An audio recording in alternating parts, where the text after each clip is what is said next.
So for this problem, given a couple pieces of information from statistics, if two events are independent, then you can find the probability of both events happening by multiplying each individual probability. So if we jump down here to part A, what is the probability that a fair coin will come up tails n times in a row?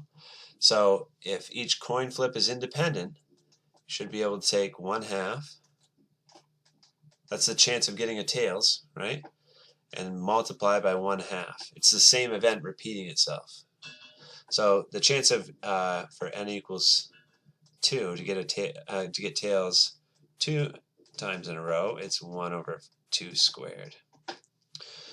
For n equals 3, the independence rule still holds even for 3 independent events, right? You've got to get tails to come up 3 times in a row. Well, we know the probability that it comes up 2 times in a row. Now we just need to multiply that by the probability that it comes up next time, right? So this is the probability that we get 2 tails flips in a row.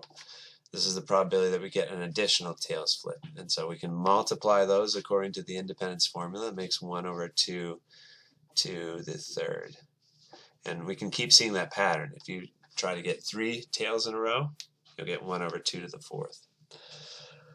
So we have a sequence that we can define, and then we can create that. We can make that into a series because it's saying n times in a row. Actually, no. What they want is just the sequence first, because they didn't say, what's the sum of the probabilities for n flips, right?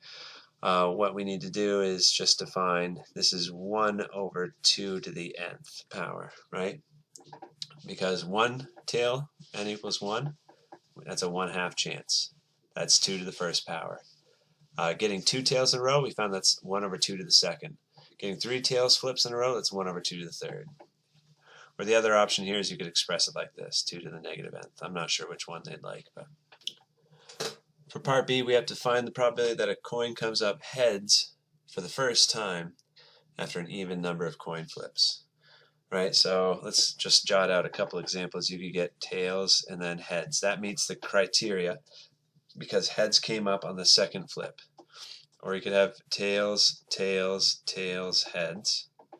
Or you could have tails, tails, tails, tails, tails, heads. Or it can keep going, right, like that, right? So maybe we can convert this information into a geometric series, or some type of series that we can evaluate using the techniques like a telescoping series that we've studied in this section. So what's the probability that we get a tails and then a heads? Well, using the independence rule up here, it's a 1/2 probability that we get tails, and then we can multiply them to find the probability of getting both tails then heads. So we've got 1/2 squared. What's the probability to get 3 tails and then 1 heads? Well, the probability of getting 3 tails in a row is 1/2 to the third. The probability of getting 1 heads is 1/2, so the probability of having both those things happen is 1/2 to the fourth. And then over here, same type of deal. This is 1/2 to the fifth because we've got 5 tails in a row times 1/2. That makes 1/2 to the sixth.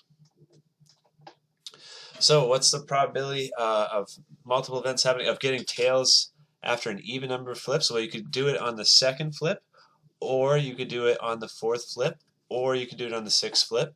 That's this rule about mutually exclusive events, right?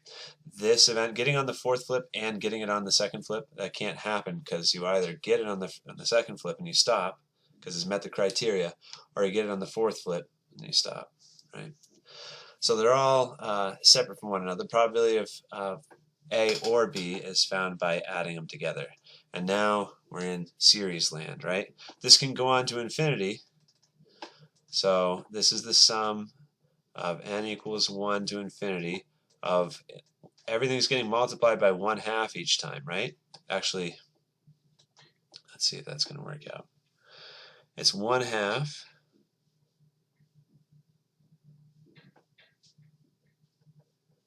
Yeah, let's see here. Actually, let me back up. We're going to be able to make it into a series, but I think it's going to be better if we do it this way. Before we try to make that series, look, every term is getting multiplied by 1 over 2 to the second, right? To get from here to here, you got to multiply by 1 over 2 to the second. Then to get from here to here, you got to multiply by 1 over 2 to the second.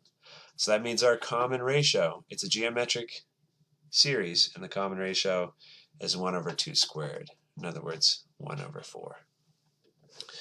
Right? And so now we're ready to put it in series form. Now we've recognized that it's geometric, because they're all, to get from one term to the other, you got to multiply by that common ratio. The first term is 1 over 4, or you could say 1 over 2 squared, whichever. That's our a, and then it's supposed to be r to the n minus 1 power. Our common ratio is 1/4, and it's to the n minus 1 power. We could have got that from what I was going to do before. I was going to say this is the sum from n equals 1 to infinity of 1 over 2 to the second to the nth power, and that's almost in the geometric sequence form. You just got to take out one of those 2 to the seconds, but either way we get the same thing. Okay, so now we know it's geometric, and we know that r is less than 1, so that means it's going to converge. Now we can use the formula for the convergence of a geometric series. It's that first term divided by 1 minus the common ratio. Our first term is 1/4, and then our common ratio is 1/4. And so if you do out that fraction arithmetic, that's 3/4 in the denominator, so we should get 1/3, right? Because 1/4 divided by 3/4, yeah, flip and multiply, we get 1/3. Okay, bit of a doozy, that one.